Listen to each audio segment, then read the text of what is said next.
To put the carburetor on your chainsaw, it's a pretty simple process. To get started, we're just going to put this blue piece through the hole that it's supposed to be through.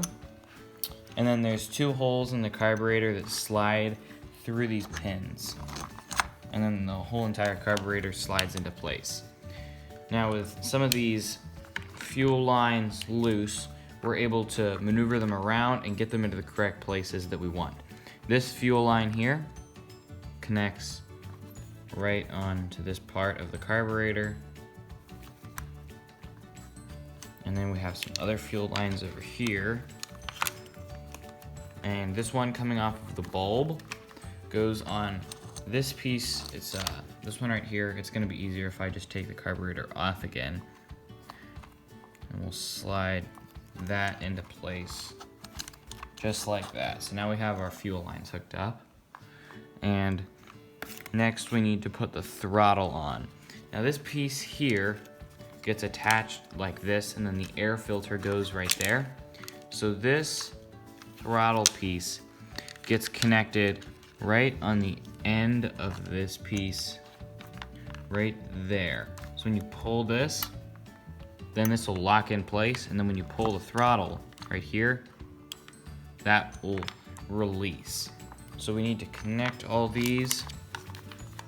This can be kind of tricky getting it all tight because it's all like tethered in now to the chainsaw with the fuel lines.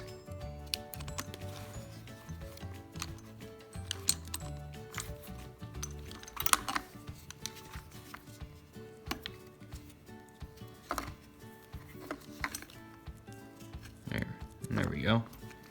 We got it back in there.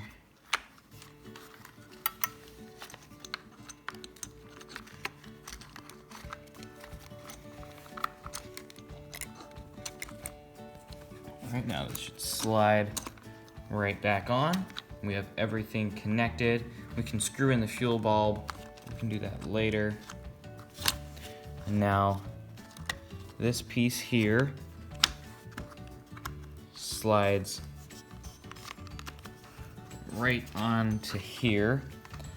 It connects with the same studs as the carburetor, just like that. And just make sure you have everything connected, and then we can start to put these bolts on right here. So you want to make sure that you put the gasket in. Don't forget to put that on. And this hole lines right up here with the top one.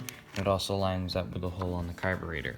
So now we can go ahead and slide this back in now that we have our gaskets. Now that we have this back in there, we'll slide this on again.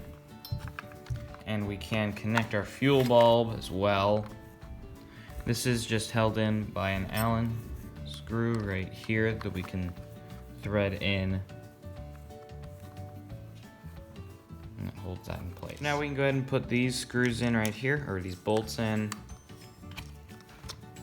and tighten these up. And this is what's holding the carburetor in.